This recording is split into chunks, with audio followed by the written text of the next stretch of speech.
Hola, mi nombre es Daniel Aljan Corona Hernández. Mi número de matrícula es el CTM-105374 y estoy presentando mi proyecto integrador para la materia de análisis y diseños de algoritmos. El día de hoy, 29 de noviembre del 2025, así es que sin más, allá vamos. Muy bien, vamos a empezar con la primera pregunta, que es ¿cuáles son los dos objetivos que tiene un algoritmo o programa para que sea eficiente? Y bien, el primero de ellos es que tenga un tiempo de ejecución mínimo, es decir, rapidez. El algoritmo debe de procesar la información y entregar el resultado realizando la menor cantidad de operaciones posibles. Y el segundo es justamente el uso mínimo de la memoria. Es decir, que debes de utilizar la menor cantidad de memoria RAM o espacio de almacenamiento para que tú guardes tus variables y datos mientras se ejecutan. Menos memoria utilizada se traduce como menos congestión del sistema, o es decir, más fluido. Les voy a poner algunos ejemplos de algoritmos en la vida diaria. Por ejemplo, a mí me gustan mucho los videojuegos y voy a citar, por ejemplo, el juego de Doom. El juego de Doom en su programación o bien en sus algoritmos hicieron que fuera muy eficiente. Es decir, trataron de ocupar el máximo de los recursos, tanto de memoria, de la memoria RAM que podría utilizarse, ya que ese juego fue creado en una época en la que la tecnología pues, no era tan avanzada como ahora.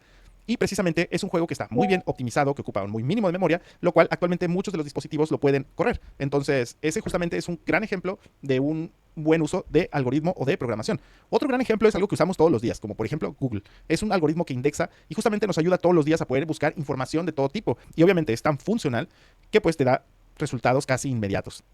Muy bien, ahora vamos con la tercera pregunta. ¿Cuál es la diferencia entre el factor del entorno de programación y el factor del algoritmo? Bien, pues el factor del entorno de programación básicamente son los elementos externos y plataformas donde se ejecuta tu código. Por ejemplo, tu computadora tiene una velocidad de procesador, la memoria RAM, qué sistema operativo está usando. De ello va a depender el entorno de tu programación. Y el factor del algoritmo, justamente como la palabra dice, son las características intrínsecas del diseño del algoritmo, la cantidad de pasos o las operaciones que realiza para llegar al resultado. Esto es decir, un mejor hardware, es decir, un mejor entorno, puede hacer que cualquier algoritmo pues, corra mucho más rápido. Pero un mejor diseño o algoritmo es el que te va a garantizar que el programa sea eficiente, sin importar el hardware, como el ejemplo que te ponía de Doom. ¿Te has preguntado alguna vez cómo podemos comparar los algoritmos y que esto sea justo? Bueno, pues esto se hace con la notación asintótica.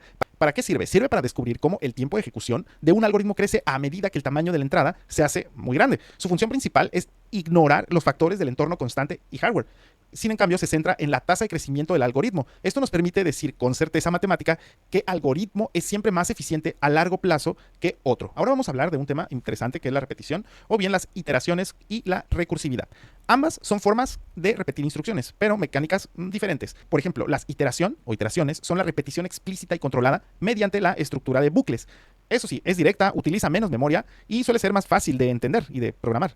En cuanto a la recursividad, es cuando, por ejemplo, una función se llama a sí misma para poder resolver una versión más pequeña del mismo problema. Requieren una condición base o un caso base para poder evitar que este ciclo justamente se vuelva infinito. A menudo hace que el código sea más elegante, pero para problemas más complejos. Pero usa más memoria porque cada llamada se apila en la memoria del sistema. Es muy importante entender todos estos conceptos para poder hacer un código o bien una programación eficiente.